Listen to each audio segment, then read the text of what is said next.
Pai, eu me arrependo dos meus pecados, venha ao meu coração, eu farei de Jesus o meu guia e Salvador. Evangelho segundo o Espiritismo, capítulo 10. Bem-aventurados que são misericordiosos, reconciliem-se com os seus adversários. Itens 5 e 6. O que é o perdão? É o resgate diante da lei divina. É uma lei natural de justiça por meio da lei de ação e reação. O indivíduo terá que ressarcir e reparar o dano que causou. Primeiro caso, uma pessoa ofende a outra aceita esta provocação, eles criam um elo entre elas, e este elo, esta corrente mental fluídica com a outra pessoa, se transforma em algemas. Elas literalmente se algemaram umas com as outras até resolverem tudo o que está pendente com esta lei.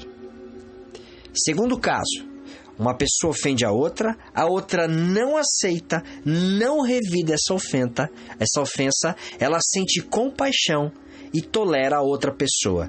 Esta pessoa que tolera está livre diante da lei divina. E o agressor continua endividado perante a lei. O que significa perdoar? Perdão é igual ao esquecimento das ofensas. Será? Para quem está sofrendo de Alzheimer, é que esquece o que a outra pessoa fez. Se você não está sofrendo de Alzheimer, não vai esquecer o que o outro fez. Como é que uma mãe que teve o filho assassinado, por exemplo, para esquecer do assassino, tem que esquecer do assassinato? É impossível. Como é que uma pessoa é atropelada por outra pessoa embriagada ao volante, tem o seu braço arrancado, tamanha violência da pancada? Como esta pessoa vai esquecer deste bêbado toda vez que olhar para o seu corpo e sentir falta do seu braço? É impossível.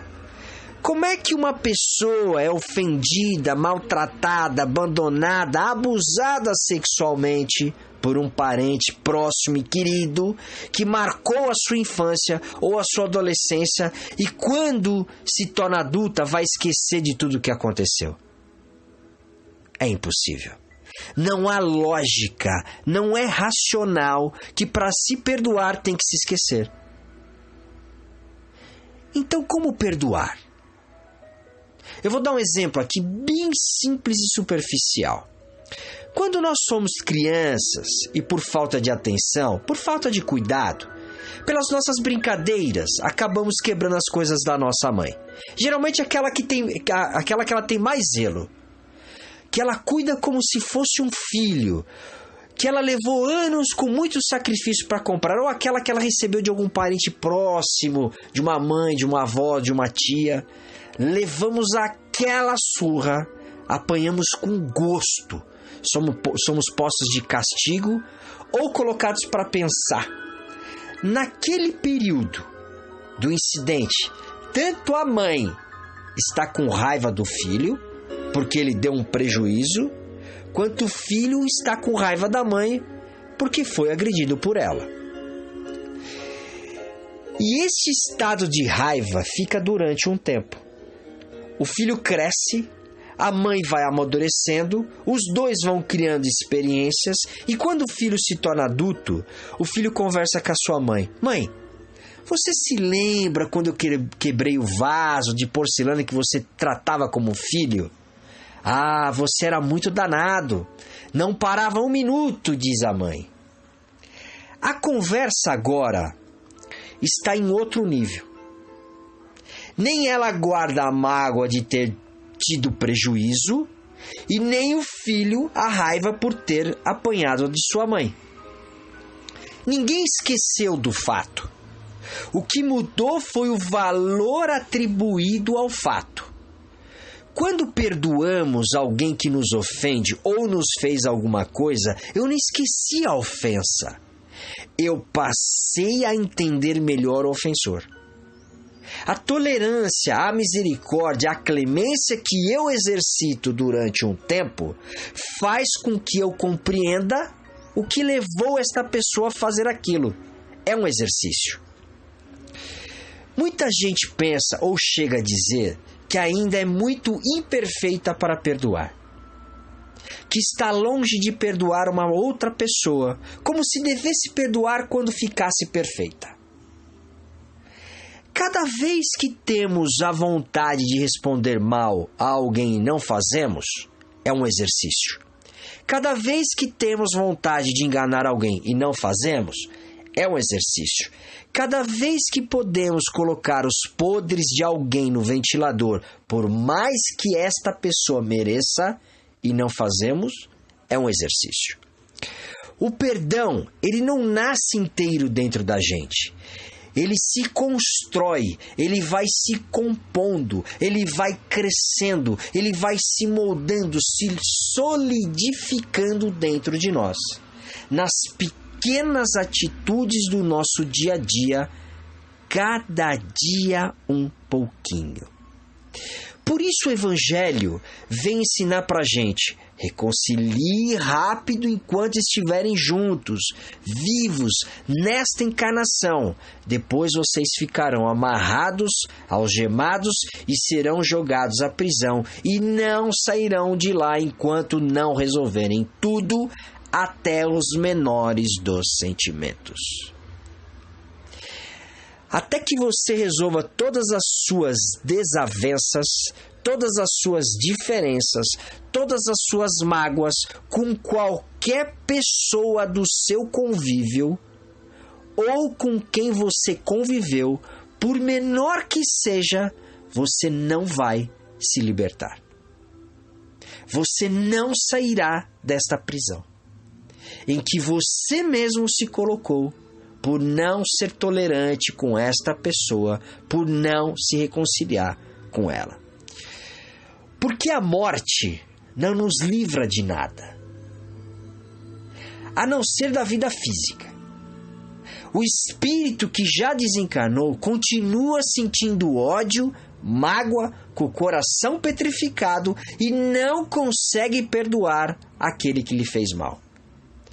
Quantas vezes presenciamos aqui mesmo nesse centro espírita obsessores que estão ligados a nós, encarnados, desejando vingança a qualquer custo? Morrendo o corpo físico, não morre a tristeza, o rancor e a dor que foi causada. Afinal, quem são os nossos adversários? Quem são essas pessoas?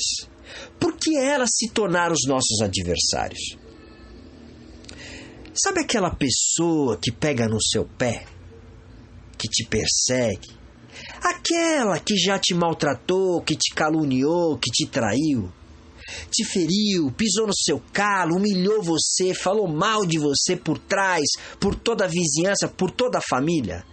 Pode ter sido na infância, na adolescência, hoje, não importa. Traga essa pessoa agora para perto de você. Você tem que reconciliar com ela. Este adversário pode estar dentro de casa também, vivendo no mesmo teto, vivendo na mesma família, pai que não se dá bem com o filho, filho que não se dá bem com o pai, marido ou mulher que mal se olham na cara, irmãos contra irmãos. Agora, por que se tornar os nossos adversários? Por uma questão muito simples e besta. Porque pensam diferente da gente. Quer coisas diferentes da gente.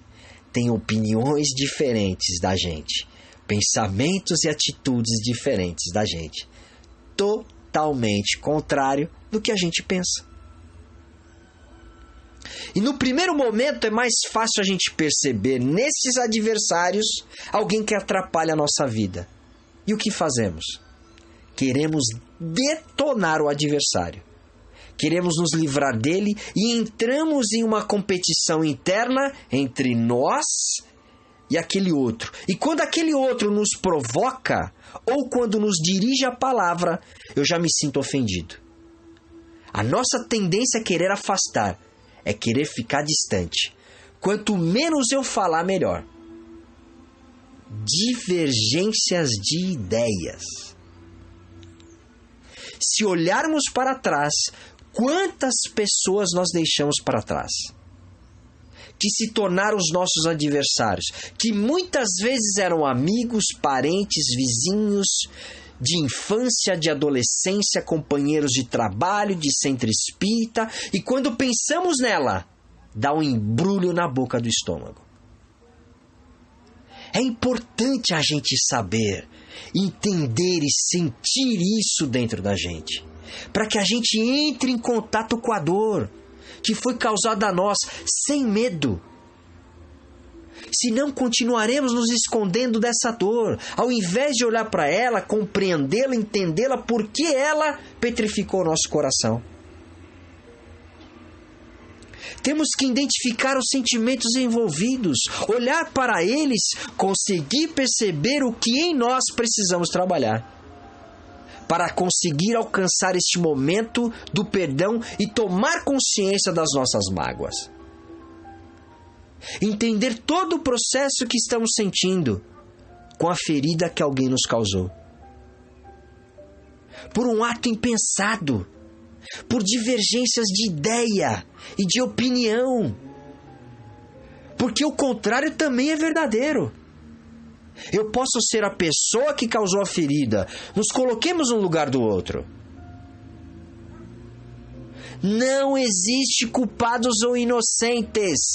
Temos que parar de procurar culpados pelas situações, pelo que aconteceu com a gente. O que precisamos é orar por nós e para os nossos adversários. Porque muitas vezes não entendemos por que tantas divergências, por que tanta discórdia, por que tanta desunião. Apelemos para o Pai, para o nosso anjo da guarda, que nos oriente, que nos incentive, que nos ajude a reconciliar com os nossos adversários, a fim de poder arrancar esta barreira de conflitos de ideia e que eu possa perdoar e ser perdoado. Liberte-se, tire as algemas, tire as amarras, limpe o coração. Temos que encarar tudo isso como um aprendizado. Todo este processo, ao invés de fazer isso como um processo dolorido. Estou fazendo isso porque me obrigaram, ou estou fazendo isso porque tenho que fazer, senão Deus vai me castigar. Temos que entender, trabalhar em nós para que a gente cresça moralmente, aprendendo nas nossas debilidades, nas nossas dificuldades, nas nossas ineficiências. Enquanto ficarmos olhando a vida como algo feito contra nós, nós teremos muita dificuldade de limpar os nossos corações, porque a pedagogia divina, ela é baseada na experiência individual. Não é o outro que tem que melhorar. Não é o outro que tinha que estar ouvindo essa palestra, que tinha que estar sentado aqui. Não é o outro que precisa mudar os pensamentos, a conduta, a maneira de ser. É você. Sou eu, somos nós. O processo é individual, é de dentro para fora, conhecendo a nós mesmos. A pedagogia divina é baseada na lei de causa e efeito. Foi dito na palestra passada. O processo mais profundo da evolução espiritual é você chupar o limão que você oferece. Isso é causa e efeito, isso é plantio e colheita. Você vai chupar o mesmo limão que você fez a outra pessoa chupar. E Deus, em sua misericórdia infinita, te dá a oportunidade de colocar estas pessoas que viraram os nossos adversários em vidas passadas no mesmo teto como pai como irmão, como mãe, como irmãs, colegas de trabalhos, amigos, etc, etc e etc. Isso se chama lei de amor. Reconcilia com seu adversário em vida, agora, hoje. Não deixe para amanhã o que você pode fazer hoje. O Evangelho está dizendo, rápido, agora. Não existe jeitinho, não existe escapatória. A pedagogia de Deus é o aprendizado, é a educação do nosso espírito, das nossas emoções e sentimentos. Nós precisamos aprender com todas as situações, senão as coisas passam e nós não aprendemos. Os erros se repetem, encarnamos e desencarnamos e continuamos cheios da mesma sombra. Nada no universo, nada que acontece nas nossas vidas é por acaso. Tudo tem um porquê. Tudo tem uma finalidade e é por isso que Deus é a inteligência suprema, causa primária de todas as coisas. Ele é a inteligência suprema do universo. Ele sabe exatamente do que você precisa. Ele sabe exatamente das suas necessidades, das suas debilidades. Ele sabe no que você pode se transformar lá na frente. Ele sabe dos seus potenciais, ele sabe quais são os seus limites. Ele tem um plano para você, ele tem uma missão, ele tem um objetivo para que você dê certo. Não é por acaso que a gente tem o pai e a mãe que tem. Não é por acaso que temos irmãos e irmãs que temos. Não é por acaso que vamos atrair pessoas no nosso caminho que não vão rir muitas vezes para a gente. E são essas pessoas que vão trazer lições importantíssimas, muitas vezes pela dor, pela perseguição, pela calúnia. Aquelas pessoas que muitas vezes surgem em nosso caminho para não deixar a vida fácil, esses, meus amigos, olhando pela perspectiva espiritual, são os nossos grandes mestres. A necessidade de nós olharmos com compaixão, com tolerância para essas pessoas que cruzam as nossas vidas, trazendo muitas vezes um conflito de ideias, de gosto, de atitudes, trazendo um não dos nossos desejos e das nossas vontades, são os nossos professores. Eles podem trazer um não até de forma distorcida. Na violência, no abandono, no desprezo, na arrogância, até na crueldade.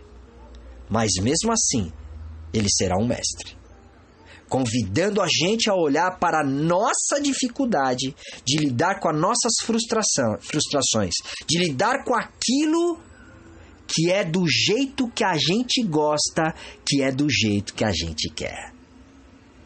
Porque na caminhada evolutiva, a criança interna que habita dentro de você está o tempo todo querendo que as coisas sejam do jeito dela, na hora que ela quer, como ela quer, na vontade dela. Quando não é do jeito dela, do desejo dela, como é que nós respondemos? Como uma criança. Assim eu não quero. Só quero se for do meu jeito. Se não for, então eu não te amo mais, eu não te quero mais, eu te deixo, eu te abandono, eu te maltrato, eu te puno. Você não fez o que eu gostaria que fosse feito na hora e do meu jeito.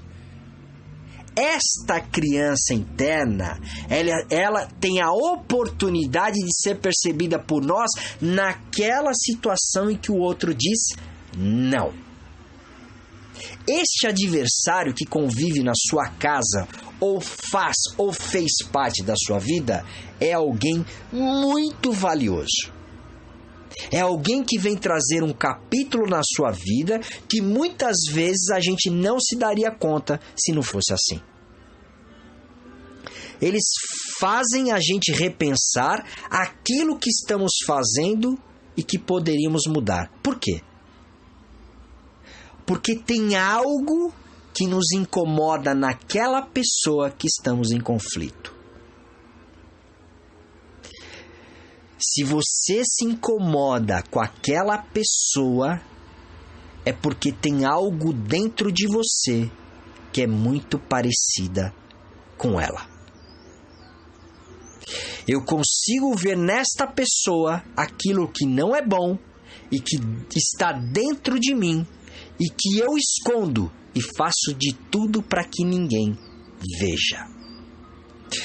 Porque se você é uma pessoa bem resolvida, uma pessoa bem esclarecida em qualquer aspecto da sua vida, o outro pode ser do jeito que for, aquilo não te toca. Não mexe com você, não te tira do centro de jeito nenhum. Quando algo que o outro traz te incomoda, aquilo é uma pista, é uma dica. Ele é o espelho inverso da gente e ele não entrou no seu caminho por acaso. O acaso não existe. Deus é inteligência suprema e sabe exatamente manipular todas as situações para aquilo que precisamos. Então, se esta pessoa está em seu caminho, mexeu com você, aquilo que você não tolera, aquilo que a gente não suporta, nela, coloque a sua barba de molho. Aproveite a oportunidade de investigar dentro de si o que é que você tem deste aspecto que você reprime tanto, esconde tanto, que você não consegue ver em si, só consegue ver no outro. Se você vê naquela pessoa uma pessoa muito rude, eu não suporto pessoas rudes. Se isso acontecer, pare, reflita e analise. Será que você não tem um rude reprimido dentro de você? Que está esperando a qualquer hora uma oportunidade para se manifestar? Quantas e quantas vezes nós não vemos pessoas calmas que de repente tem uma explosão e você na hora fica surpreendido pelo ato delas. Fulano de tal? Como assim? Estava reprimido. Reprimido. Aconteceu um estímulo que provocou e ela soltou para fora. Nós somos seres humanos, somos feitos de carne e osso. É o nosso destino aqui na Terra, encarnação após encarnação, a gente se conhecer para depois se transformar. Feliz é a situação que o adversário externo aparece para nos mostrar o adversário interno, que está dentro da gente. Ou seja, os verdadeiros adversários não estão fora. Estes são os nossos mestres, os nossos professores, que nos estimula para que a gente perceba os verdadeiros adversários que estão dentro da gente. Que são os nossos defeitos, as nossas falhas, a nossa ansiedade, a nossa arrogância, o nosso egoísmo, aquilo que nos impede que a nossa luz brilhe, e brilhe em abundância. É um trabalho que requer muito de cada um de nós. Ninguém pode acender a nossa luz. Deus te deu os meios, as pessoas, o ambiente para que esta luz jamais se apague, mas só nós podemos acender esse interruptor.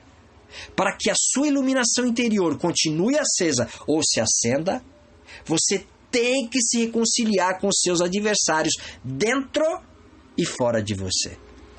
Muitas vezes nós ficamos estacionados, presos, apenas reclamando da vida, achando que ninguém nos ama, que ninguém está nem aí para nós, ninguém gosta de mim, até Deus não me ama, Ele me abandonou.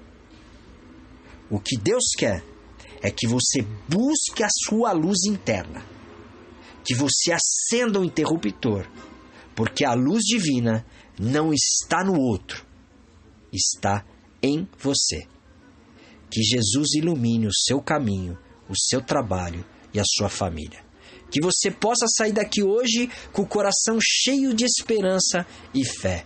E que esse amigo espiritual que te acompanha desde o seu nascimento te proteja e te guarde nas palmas de suas mãos. Que assim seja, graças a Deus.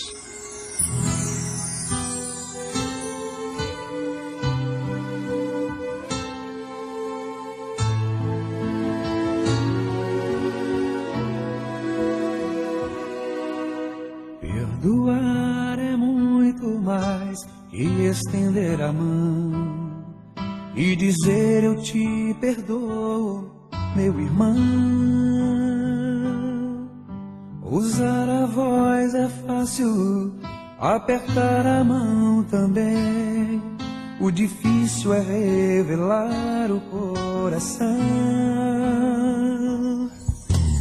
Mas se o coração perdoar, é fácil perceber, pois o coração é cúmplice do olhar. Perdão que sai do coração é joia rara de encontrar, e está na sinceridade de um olhar. Se eu te machuquei, reconheço que errei. Eu agora percebi quanto mal eu te causei. Como vou falar de amor se eu não souber amar? Eu preciso de você para me ensinar. Eu me arrependi e revelei meu coração. Agora é sua vez de me ensinar uma lição. Preciso de você para conhecer a dor, ou conhecer a força do perdão.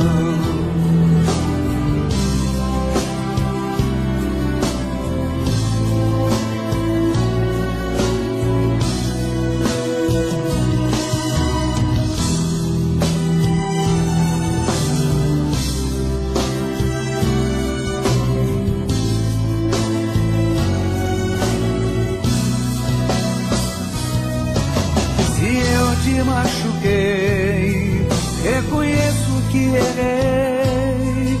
Só agora percebi quanto mal eu te causei.